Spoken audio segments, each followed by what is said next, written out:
Indonesia sedang bergerak menuju birokrasi digital. Pemerintah menghadirkan berbagai aplikasi e-government untuk menciptakan pelayanan yang cepat, efisien, dan transparan.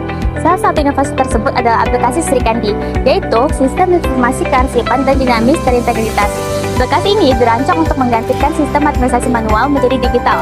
Surat menyurat, arsip, deposisi, hingga tanda tangan elektronik seharusnya dapat dilakukan tanpa kertas.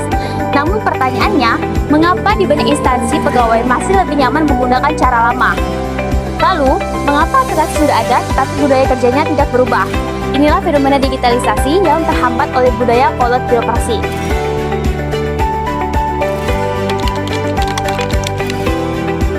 Fenomena ini dapat dianalisis menggunakan teori budaya organisasi dari Edgar Schein dalam bukunya Organizational Culture and Leadership. Selain itu, kasus ini juga berkaitan dengan konsep e-government dalam birokrasi publik Indonesia, yaitu penggunaan teknologi digital untuk meningkatkan efektivitas, efisiensi, transparansi, dan kualitas pelayanan publik. Salah satu bentuk implementasi e-government tersebut adalah aplikasi Sri Kandi, yaitu sistem informasi kearsipan dinamis terintegrasi yang digunakan pemerintah untuk mendukung transformasi digital administrasi pemerintahan. Namun dalam praktiknya, transformasi digital tidak selalu berjalan mulus karena budaya organisasi seringkali lebih kuat dibanding perubahan teknologi. Fenomena ini dapat dianalisis menggunakan teori budaya organisasi dari Edgar Schein. Menurut Schein, budaya organisasi memiliki 3 level utama. Level pertama adalah artefak. Artefak merupakan hal yang terlihat secara langsung seperti gedung, aturan, teknologi, hingga aplikasi digital seperti Sri Kandi.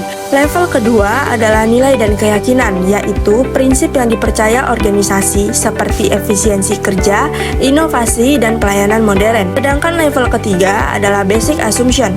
Ini adalah pola pikir terdalam yang sudah dianggap normal oleh anggota organisasi. Masalahnya, digitalisasi seringkali hanya berubah di level artefak.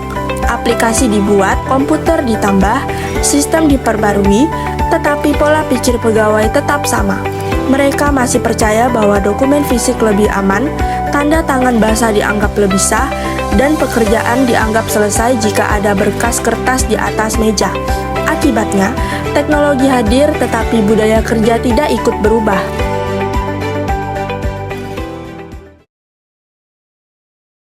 Mai, kamu sudah upload file di Sri Kandi belum? Udah sih, tapi tuh tetap masih diminta print sama pimpinan. Ya udah, pakai cara lama aja biar lebih aman.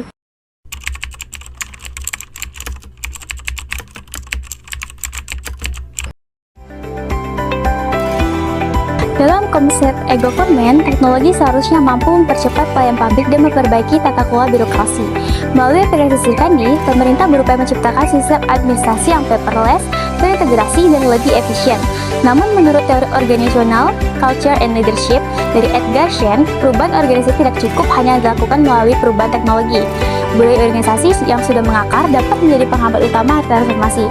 Karena itu, ada beberapa faktor yang menyebabkan budaya kolot tetap bertahan. Pertama, resistensi terhadap perubahan. Banyak pegawai merasa nyaman dengan sistem lama karena sudah terbiasa digunakan selama bertahun-tahun. Kedua, kurangnya pelatihan dan pendampingan. Tidak semua pegawai memiliki kemampuan digital yang sama. Akibatnya, aplikasi dianggap rumit dan memperlambat pekerjaan. Yang ketiga, kepemimpinan yang tidak konsisten. Di beberapa instansi, pemimpin tuh justru masih meminta dokumen fisik meskipun sistem digital sudah tersedia. Hal ini membuat pegawai ragu untuk benar-benar beralih ke sistem digital. Keempat, budaya birokrasi yang terlalu administratif. Dalam banyak organisasi publik, keberadaan kertas masih dianggap sebagai simbol legalitas dan keamanan.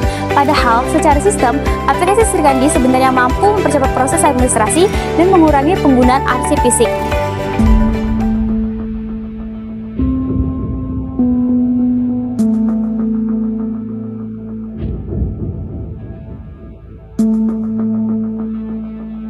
Akibatnya, tujuan digitalisasi menjadi tidak tercapai. Pekerjaan menjadi beda, pegawai harus input data digital sekaligus mencetak dokumen fisik. Efisiensi waktu menurun, biaya operasional meningkat, dan transformasi birokrasi hanya terlihat modern di permukaan.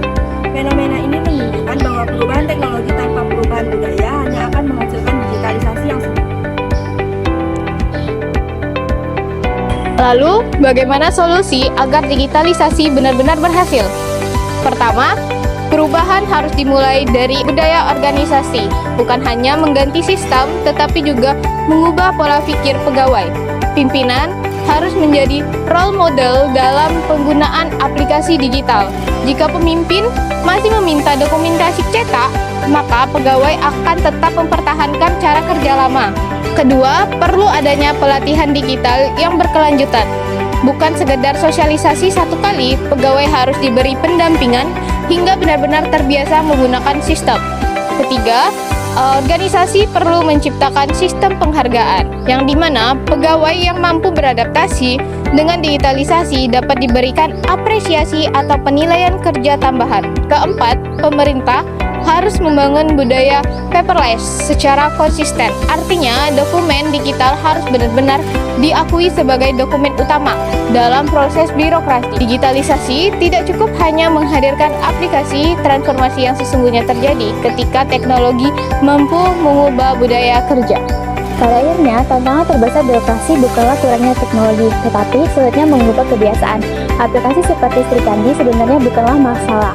Yang menjadi tantangan adalah bagaimana manusia di dalam organisasi mau berubah.